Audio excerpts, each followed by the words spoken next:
Bonjour et bienvenue pour cette recette de citrouille à faire pour Halloween si vous le souhaitez. Petit pain frit à la citrouille, recette chilienne.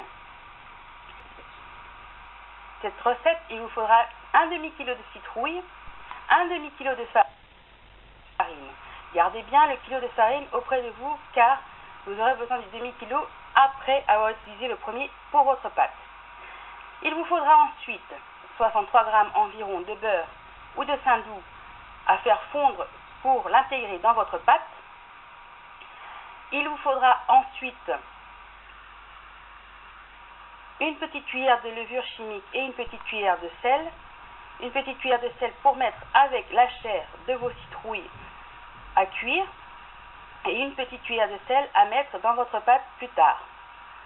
Il vous faudra également un demi-litre d'huile pour la fin afin de faire frire votre pâte, votre petite galette, vous verrez.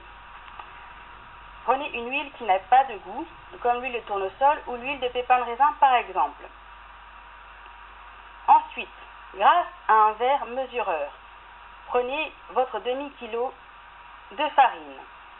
Préparez-le et mettez-le de côté en attendant que vous préparez le reste. Donc, il vous faudra prendre vos citrouilles ou votre citrouille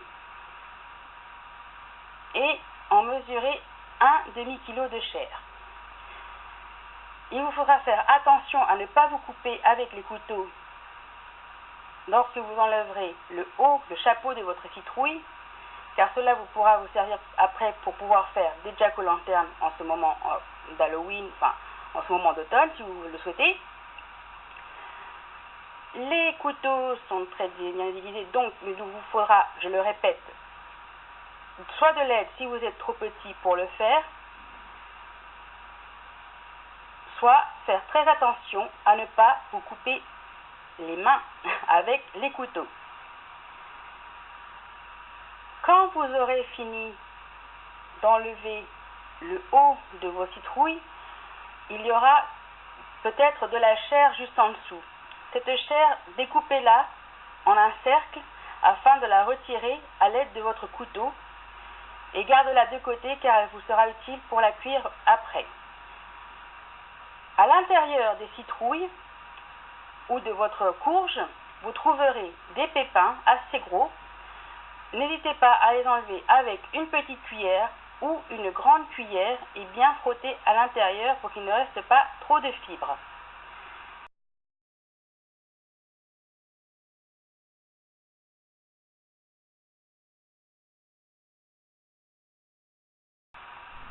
Pour retirer la chair, armez-vous d'un couteau fin et de petits couteaux, mais faites attention encore car la chair est très dure et vous pouvez vous couper facilement.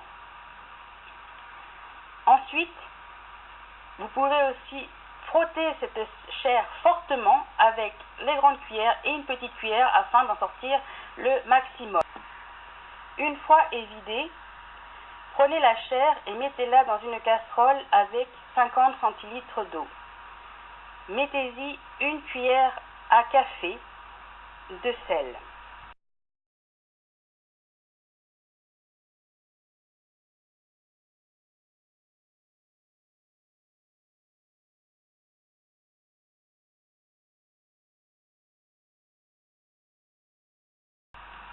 Puis, portez cette chair avec votre eau à ébullition. Lorsque celle-ci bout, laissez-la bouillir pendant 3 à 4 minutes afin que la chair soit bien ramollie. Assurez-vous que tous les bouts de chair soient bien ramollis. C'est très important pour plus tard.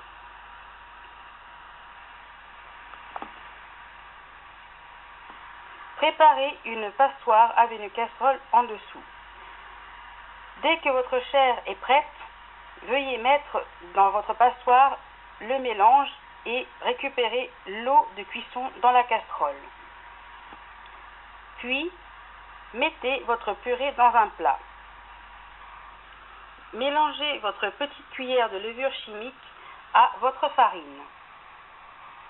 Puis, versez ce mélange dans un grand bol. Il vous faudra ensuite y rajouter la purée de citrouille que vous avez faite au préalable. Mélangez bien, cela devrait vous donner une pâte assez consistante et assez sec. Pour remédier à cette sécheresse de la pâte, il faudra ajouter de l'eau de cuisson. Il faut que votre pâte soit homogène. Si comme moi elle est trop humide, n'hésitez pas à rajouter de la farine. Par la suite, mettez-y votre main et commencez à bien mélanger la farine avec votre pâte.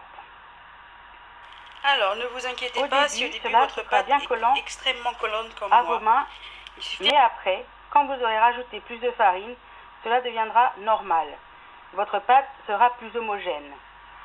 Lorsque votre pâte commence à se décoller du bol, mettez-la sur un plan avec du papier sulfurisé ou un plan avec de la farine, une fine couche de farine en dessous, afin de la travailler encore.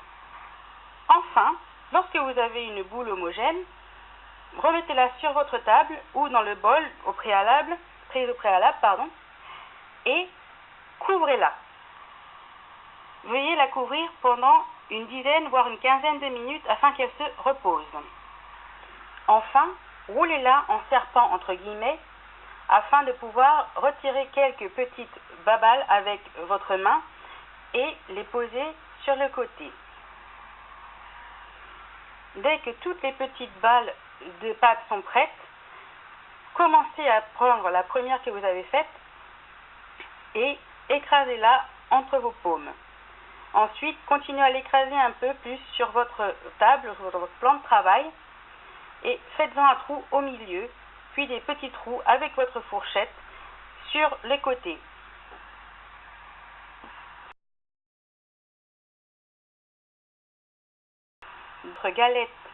Vos galettes sont prêtes. Veuillez verser le demi-litre d'huile dans votre casserole ou votre poêle à frire. Laissez cette huile se chauffer. Dès que vous pensez que cette huile est assez chaude, mettez-y une galette afin de voir si elle prend bien une dorure parfaite. Répétez cette action. N'hésitez pas à retourner vos galettes afin de voir comment celles-là se cuisent. Il faudra les mettre quelques secondes sur chacun de leur côté.